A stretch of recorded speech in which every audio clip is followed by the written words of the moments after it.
Mga kwentong pambata. Ang maswerteng prinsesa. Noong unang panahon, may nakatirang isang emperador ng isang lupain sa malayong silangan. Ang emperador ay mayaman, dakila at mayabang. Isang araw, nang siya ay nasiyahan sa isang maharlikang piging kasama ang kanyang pamilya, sinabi niya sa kanyang 3 anak na babae, "Magsaya mga mahal ko, maglibang sa buhay dahil kayo ang aking mga anak. Talagang pinaburang kayo ng swerte dahil kayo'y naging aking mga anak. At ang kapalaran nyo ay naging mabuti dahil kayo ay aking mga anak." Talaga, Ama. Kami ay maswerte lamang dahil kami ay iyong mga anak. Ama, tiyak na ang aming kapalaran ay napakabuti dahil kami ay iyong mga anak.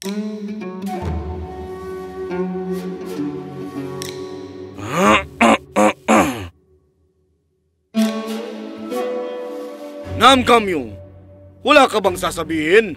"Oo nga, Ama. Kami ay maswerte at mapalad na maging iyong mga anak. Ngunit, Pero, naniniwala ako na bawat tao ay pinanganak na may kanya-kanyang swerte at ang ating swerte ay nakasalalay sa ating pagsisikap.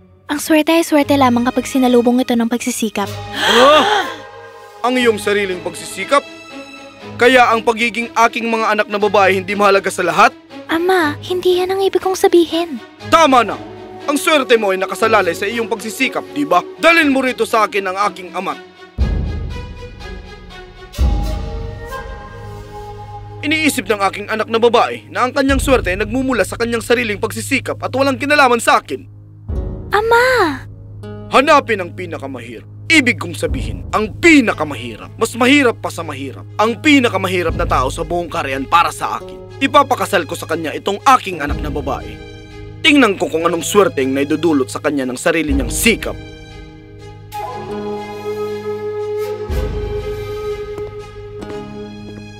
Kaya ang mga mensahero ay naghanap sa buong kaharian. At sa wakas ay nakita nila ang taong pinakamahirap sa kanilang lahat. Saang lungsod ng aking imperyo ka nakatira? Hindi ko kayang tumira sa lungsod. Kamahalan? May kubo ako sa kagubatan. Ilang sakahan ang meron ka? Wala, kamahalan. Mga kabayo? Wala. Baka? Wala. Mga damit maliban sa suot mo? Wala. Kung ganon, ikaw nga ang pinakamahirap na tao sa lahat. Sige, ipapakasal ko na ang anak ko sa'yo. Tingnan natin kung anong swerte ang may dudulot sa kanya ng kanyang pagsisikap. Kaya si Prinsesa Namkamyong ay ikinasal kay Ai.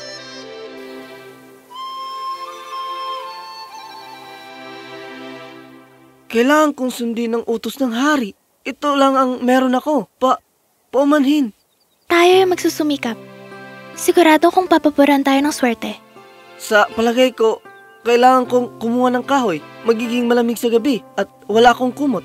At ako, hindi ko makakapunta sa palengke para magbenta ng kahoy kaya walang makakain. Isa tong kagubatan.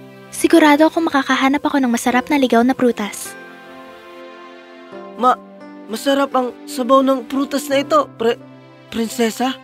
Tawagin mo akong Namkamyong. Sabihin mo sa akin ay, paano ka kumikita? Ako'y namumulot lang ng kahoy sa paligid ng kagubatan. Hindi gaanong nakakakuha ng marami. Nang pumunta ako upang mangolekta ng kahoy, hindi ko maiwasang mapansin ang halimuyak sa hangin. May lambak ng milyong-milyong bulaklak sa hilaga mula rito. Bakit hindi tayo gumawa ng pabango mula sa bulaklak na yon at ibenta ito? Tiyak na maghahatid ito sa iyo ng mas maraming pera.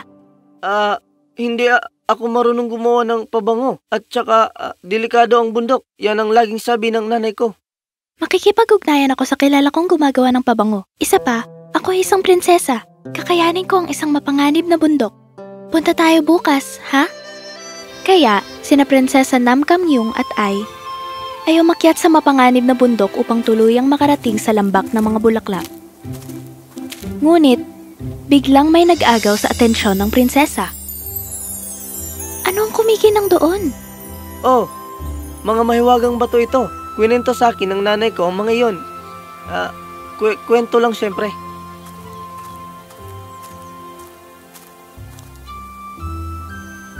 Ang mga batong ito ay ruby. Ang pinakamaganda at pinakamalaki na nakita ko. Yayaman na tayo. Ngunit konti lamang kukunin natin upang makatulong sa pagsimula natin ng negosyo. At ang iba ay papadala natin sa emperador. Naibenta ang mga ruby. Nagsimula ang negosyo ng pabango. At hindi nagtagal, sina Prinsesa Namkamyung at Ai ay naging isa sa pinakamayamang tao sa bayan. Ang emperador ay hindi naging masaya nang marinig iyon. Ano? Hiniling ko sa iyo na dalhin sa akin ang pinakamahirap na tao sa aking kaharian. Paano siya naging mayaman? Ako? Hindi ko po alam.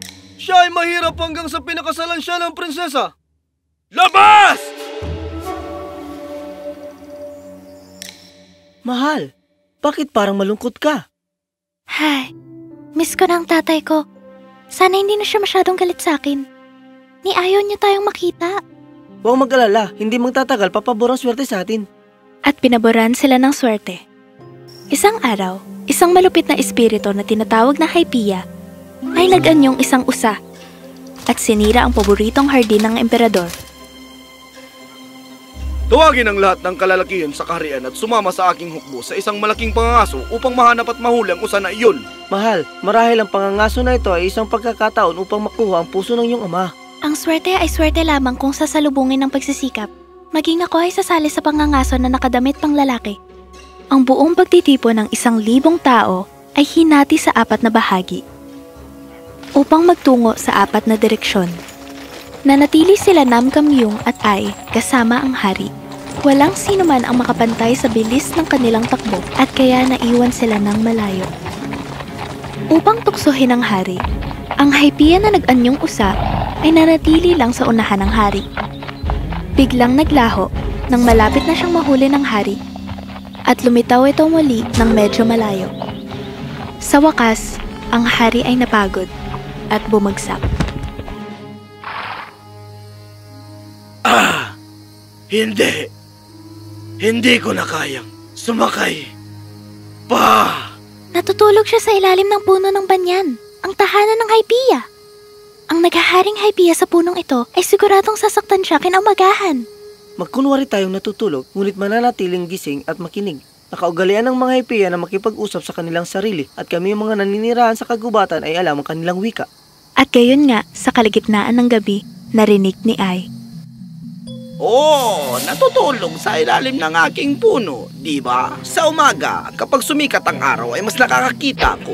Ihulog ko ang pinakamataas na sanga ng puno sa hari. At kung siya ay maligtas mula roon, aking sisirain ng tulay na kanyang dinadaanan. Kung hindi iyon gagana, aking ibabagsak sa kanya ang arko ng kanyang sariling palasyo. At kung hindi iyon gagana, gagawin kong laso ng kanyang tubig. At kung hindi man yun gumana, ako mismo ang papasok sa kanyang silid at nanakawin ko ang kanyang espiritu. Hindi alam ng Hypaea na narinig ni Ai at Namkamyung ang lahat ng ito. At kinaumagahan ay handa na sila. Kamahalan, baka kailangan ng iyong kabayo ng tubig. Isasama ko ba siya para uminom? Kunin mo siya. Samantala, tumalon si Namkamyung sa kabayo ng kanyang ama. Inakala ng Hypaea na ito ang hari at ibinagsak ang pinakamataas na sanga. Ngunit, biglang pinihit ng prinsesa ang kabayo at nahulog ang sanga nang walang gasgas sa kabayo o kay Namkamyung. Kamahalan, sakay na. Umalis na tayo dito.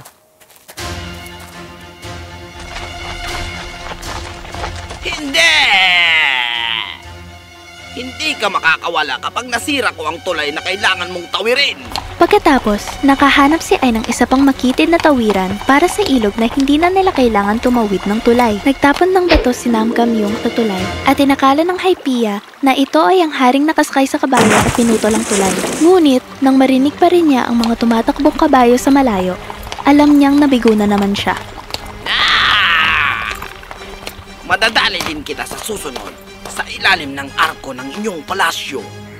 Nang papalapit na sila sa arko ng palasyo, lahat sila ay bumagal.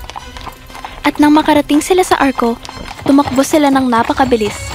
Kaya nahuli na naman ang Hypaea at nakailag ang hari, si Ai at Namkamyung sa bumagsak na arko. Gagawin kong laso ng tubig niya. Kumuha ka ng tubig. Mamamatay ako sa uhaw. Pamanhin, kamahalan. Ngunit,